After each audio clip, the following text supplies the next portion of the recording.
കടുത്ത CPM കാരനായ ഒരു ഉദ്യോഗസ്ഥൻ്റെ അറിവോടുകൂടിയാണ് CPM പക്ഷപാതികളായ 2 പേരെ ഇപ്പോൾ SITയിൽ വെച്ചിരിക്കുന്നത്. മുഖ്യമന്ത്രിയുടെ ഓഫീസിൻ്റെ നിർദ്ദേശപ്രകാരം ഓപ്പറേറ്റ് ചെയ്തിട്ടാണ് ഇതെല്ലാം ചെയ്യുന്നത്. അപ്പോൾ മുഖ്യമന്ത്രിയുടെ ഓഫീസിൻ്റെ സമ്മർദ്ദം ഈ SITയുടെ മീതെ ഉണ്ട്. അന്ന് ഇത് കോടതിയുടെ മുമ്പാകെ ഈ വിവരം വന്നില്ല, കോടതി ഇത് വെളിപ്പെട്ടില്ലായിരുന്നെങ്കിൽ അയ്യപ്പൻ്റെ തങ്ക വിഗ്രഹം വരെ ഇവന്മാരെ അടിച്ചു മാറ്റിയാണ്. മുഖ്യമന്ത്രിയുടെ ഓഫീസുമായി ബന്ധപ്പെട്ടുകൊണ്ട് പൊളിറ്റിക്കൽ സെക്രട്ടറി ആണെന്ന് എനിക്ക് തോന്നുന്നു ശശി ഉണ്ടാക്കിയിട്ടുള്ള ഒരു പണിയാണ് ഇപ്പോൾ നടന്നിട്ടുള്ളത്. എനിക്ക് ഒന്നും മറച്ചു വെക്കുവാനുമില്ല. ഏതവസരത്തിൽ അറിയിച്ചാലും അവിടെ എത്തുവാനും തയ്യാറാണ്. ഇന്ന ആളാണെന്ന് ഞങ്ങൾ അതിനകത്ത് ഗവൺമെന്റ് ഈ ആൾ പ്രതിയാകാം, ഈ ഫോട്ടോ കണ്ടു, അതെങ്ങനെയാകാമെന്നൊന്നും ഗവൺമെന്റ് അതിനകത്ത് ഇടപെടുന്നേ ഇല്ല. ഹൈക്കോടതിയുടെ മേൽനോട്ടത്തിൽ സ്വതന്ത്രമായി SIT അന്വേഷിക്കുന്നു.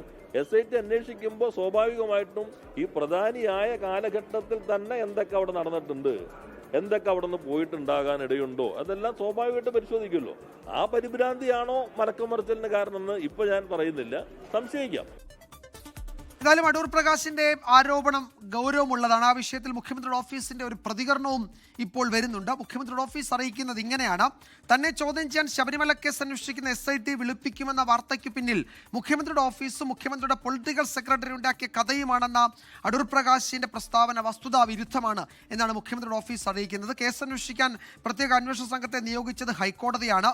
ഹൈക്കോടതി ഡിവിഷൻ ബെഞ്ചിന്റെ മേൽനോട്ടത്തിൽ നടക്കുന്ന SIT അന്വേഷണം റിപ്പോർട്ട് സമർപ്പിക്കുന്നതും ഹൈക്കോടതിക്ക് മുൻപാകെ തന്നെയാണ്. അതിന്റെ വിവരങ്ങൾ പുറത്തേക്ക് പോകരുതെന്ന് കർക്കശമായി കോടതി നിർദ്ദേശമുണ്ട്. മുഖ്യമന്ത്രിയുടെ ഓഫീസിനോ പൊളിറ്റിക്കൽ സെക്രട്ടറിക്കോ ഇതിലൊന്നും പങ്കാളിത്തമില്ല. വാർത്ത അടിസ്ഥാനരഹിതമാണ്. ഈ ആരോപണം വ്യാജ പ്രചാരണമാണ് എന്നാണ് അടൂർ പ്രകാശിന്റെ പ്രസ്താവനയോടുള്ള മുഖ്യമന്ത്രിയുടെ ഓഫീസിന്റെ പ്രതികരണം. നമ്മൾ വിശദാംശങ്ങളിലേക്ക് പോവുകയാണ്. ഉമേഷ് ബാലകൃഷ്ണനാണ് വിവരങ്ങൾ നൽകുന്നത് തിരുവനന്തപുരത്ത്. ഉമേഷ്, നേരത്തെ പ്രതിപക്ഷ നേതാവ് മുഖ്യമന്ത്രിയുടെ ഓഫീസുമായി ബന്ധമുള്ള ചില ഉന്നത ഉദ്യോഗസ്ഥർ, അത് IPS ഓഫീസർമാർ ഈ അന്വേഷണത്തിൽ ഇടപെടുന്നു, ആ ഇടപെടൽ തുടരുകയാണെങ്കിൽ അവരുടെ പേര് പറയേണ്ടി വരും എന്ന ഒരു ആരോപണം ഉന്നയിച്ചിരുന്നു. ഇന്ന് VD സതീശൻ മാധ്യമങ്ങളെ കണ്ടപ്പോഴും പേര് പരാമർശിക്കാതെ ഉദ്യോഗസ്ഥർ ഇപ്പോഴും ഈ SITക്ക് മേൽ സമ്മർദ്ദം ചെലുത്തുന്നു സർക്കാരിന് വേണ്ടി എന്ന് പറയാതെ പറയുന്നുണ്ട്. ഏത് വഴിക്കാണ് കാര്യങ്ങൾ നീങ്ങുന്നത്? അന്വേഷണം ഇഴഞ്ഞു നീങ്ങുകയാണോ എന്ന ചോദ്യം ഹൈക്കോടതി കഴിഞ്ഞ ദിവസം ആവർത്തിച്ച് ചോദിച്ചിരുന്നു. ആ പശ്ചാത്തലത്തിൽ SITയുടെ നീക്കങ്ങൾ ഇനിയുള്ള മണിക്കൂറുകളിൽ നിർണായകമാകും. പ്രതിപക്ഷം ഈ സമ്മർദ്ദം എന്ന വിഷയത്തിൽ എന്തെങ്കിലും കടുത്ത നടപടിയിലേക്ക് പോകുമോ?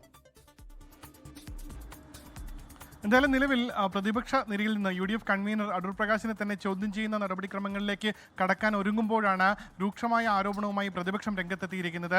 പ്രത്യേകിച്ച് നേരത്തെ തന്നെ ഇത്തരത്തിൽ SIT സംഘത്തിൽ ഒരു IPS ഉദ്യോഗസ്ഥനും ഒപ്പം 2 CIമാരും അന്വേഷണത്തെ അട്ടിമറിക്കാനും അന്വേഷണ വിവരങ്ങൾ ചോർത്തി മുഖ്യമന്ത്രിയുടെ ഓഫീസിന് നൽകാനും ശ്രമിക്കുന്നുണ്ട്.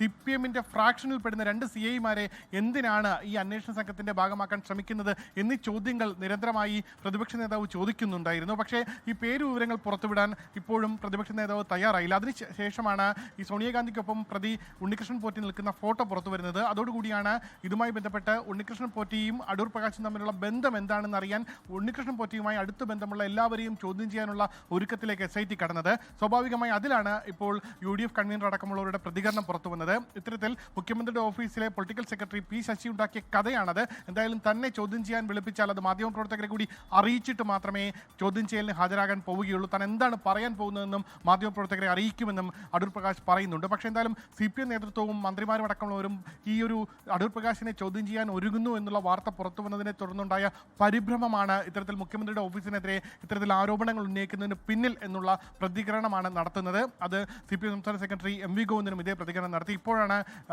മുഖ്യമന്ത്രിയുടെ ഓഫീസിന്റെ വാർത്താക്കുറിപ്പും പുറത്തു വന്നത്. മുഖ്യമന്ത്രിയുടെ ഓഫീസിന്റെ വാർത്താക്കുറിപ്പ് അടൂർ പ്രകാശ് MPയുടെ ആരോപണങ്ങൾ പൂർണ്ണമായി തള്ളുന്നുണ്ട്. ഇത്തരത്തിൽ അടൂർ പ്രകാശ് MPയെ ചോദ്യം ചെയ്യുന്നു എന്ന വാർത്തകൾ പുറത്തു വരുന്ന ഘട്ടത്തിൽ മുഖ്യമന്ത്രിയുടെ ഓഫീസിനെതിരെ നടത്തിയ പ്രസ്താവന, മുഖ്യമന്ത്രിയുടെ പൊളിറ്റിക്കൽ സെക്രട്ടറിയുടെ കഥയാണ് എന്ന രീതിയിലുള്ള പ്രസ്താവന, അത് തികച്ചും വസ്തുതാ വിരുദ്ധമാണ്.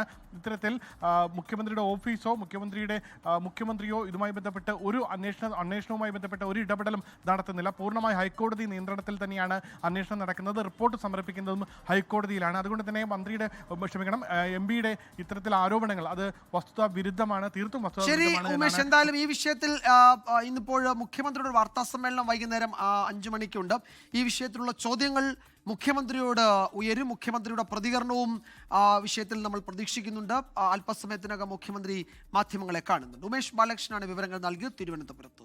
ലോകത്തെവിടെയായാലും ഏത് സമയത്തും 24 വാർത്തകളും ഓഗ്മെന്റഡ് റിയാലിറ്റി പാക്കേജുകളും എക്സ്പ്ലെയിനറുകളും വിശദമായി കാണാൻ ഞങ്ങളുടെ യൂട്യൂബ് ചാനൽ നിങ്ങൾക്ക് സബ്സ്ക്രൈബ് ചെയ്യാം.